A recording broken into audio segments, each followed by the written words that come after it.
উপস্থিত হয়েছেন মাঝে মানিকগঞ্জ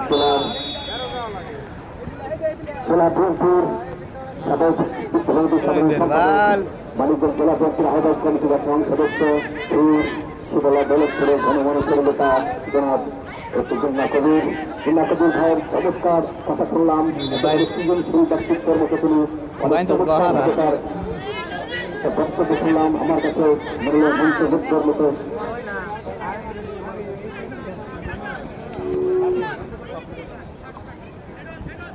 উঁচু করে বলেছেন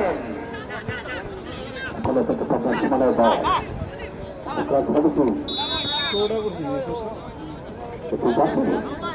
আমরা দেখতে পাচ্ছি না আসলে কি হচ্ছে ওখানে।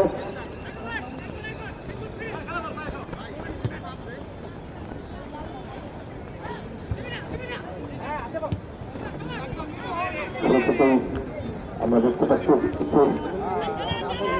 আক্রমণ বা তাদের শুধু অবশ্যই তার আগে অফসাইডের ভাগে পড়ে গিয়েছিল। ওখানে লেফটেন্যান্ট দায়িত্ব যিনি রয়েছেন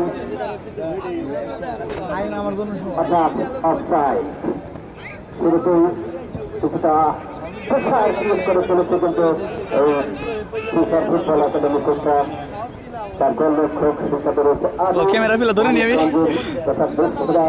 গোলরক্ষকের একজন, যাকে বরস্ত করার যে কোনো স্ট্রাইকারের জন্য একটা স্বপ্নের মতো সেই আদিল কিন্তু রয়েছে।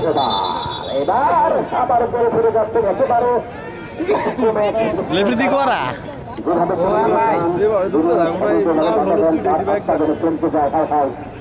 হয় আর একটা ফাউল।